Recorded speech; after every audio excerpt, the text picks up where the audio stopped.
tive a oportunidade de me deparar, que efetivamente trouxe essas 3 facetas da corrupção, foi um artigo publicado no Estadão em maio de 2017 por um psicólogo chamado Luiz Rans. Ele então definia a classificação com 3 características. A sistêmica seria então aquela corrupção que é a corrupção que vemos os poderes públicos hoje combatendo.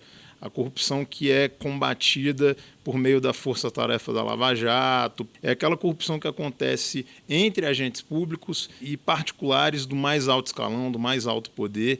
Ela é combatida realmente por meio de órgãos de persecução penal, polícias, advocacias públicas, na recuperação de ativos. É a corrupção que todos nós pensamos quando nos remetemos à palavra corrupção. Já a corrupção endêmica, ela no Brasil tem uma característica muito sutil, porque muitos entendem que ela não seria corrupção. Corrupção endêmica é aquela dos atos particulares do nosso dia a dia, como estacionar no local equivocado, furar uma fila. São atos que envolvem muito da questão ética. E as pessoas têm dificuldade em classificar isso como corrupção, porque quando pensam em corrupção, pensam apenas na sistêmica. E a sindrômica seria a corrupção caracterizada pela má gestão dos recursos públicos. Não má gestão no sentido de pagamento de propina e etc., mas o Brasil, ele tem tanto problema com a corrupção sistêmica, a nossa cultura ela tem tanto da corrupção endêmica arraigada nela própria, que a única alternativa que nós temos é engessar a máquina pública por meio de leis, por meio de regras, por meio de normas, por meio de órgãos de controle, e isso gera uma má gestão do recurso público. E a isso Rans atribui como corrupção sindrômica.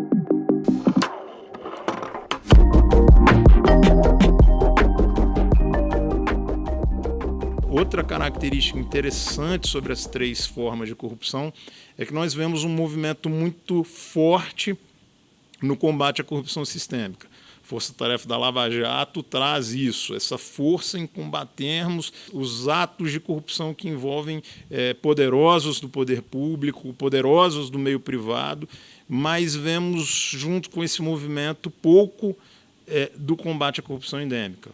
Vemos pouca conscientização de que nós, brasileiros, nosso jeito de conduzir as coisas, nosso modo de agir na sociedade, por alimentar a corrupção sistêmica. Porque se não temos o compromisso com o nosso vizinho, muitas vezes, com uma fila, com um estacionamento, nós dificilmente teremos esse compromisso com o que é público quando chega no nível de corrupção sistêmica. Então, Rans ele fala muito disso, que seria praticamente impossível erradicar a corrupção sistêmica se nós não fizermos um trabalho muito forte nos níveis de corrupção endêmica, na educação das pessoas, no aumento do nível ético, moral, honestidade. E a corrupção sindrômica, que seria a última camada que nós comentamos, ela consequentemente acabaria, já que os nossos níveis de honestidade, ética e moral estariam mais elevados, se investiria menos em órgãos de controle.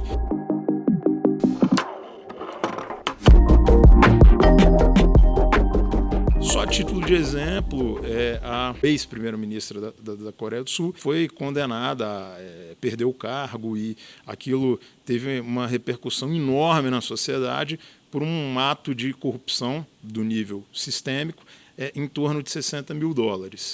Aqui os tribunais de controle só entendem que vale a pena investigar aquilo que é acima de R$100 mil, porque a máquina é muito cara para gerar no controle e na persecução.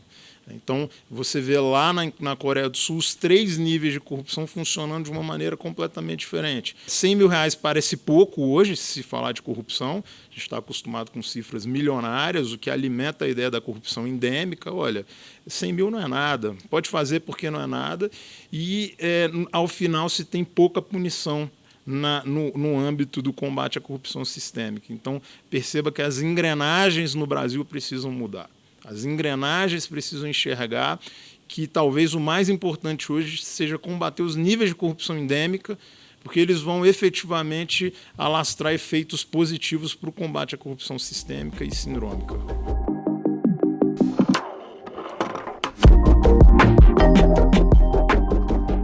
O combate à corrupção endêmica está essencialmente ligado à educação.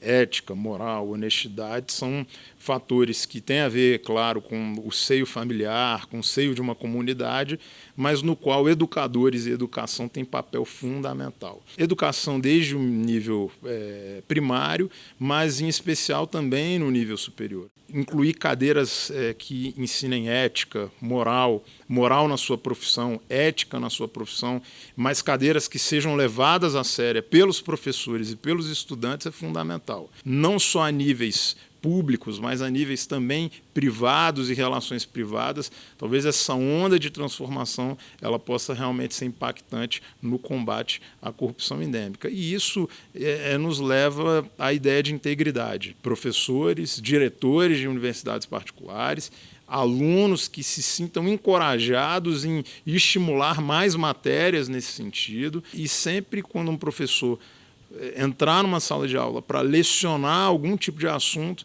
ele tentar linkar aquele assunto com o que pode ser efetivamente aplicado a níveis de integridade, a níveis de ética, a níveis de honestidade. O profissional, muitas vezes, ele pode se deparar com uma situação, independente de qual ramo que ele atua, se deparar com uma conduta que vá levá-lo a questionar a sua posição de integridade dentro da profissão. Aonde ele vai encontrar resposta para isso? Ele vai encontrar resposta para isso lá, quando ele estava estudando, quando ele se deparou com as mesas de debate com seus colegas que se formariam junto com ele, e essa integridade vai se alastrar na conduta dele para outros profissionais, e assim a gente consegue gerar uma grande cadeia de integridade.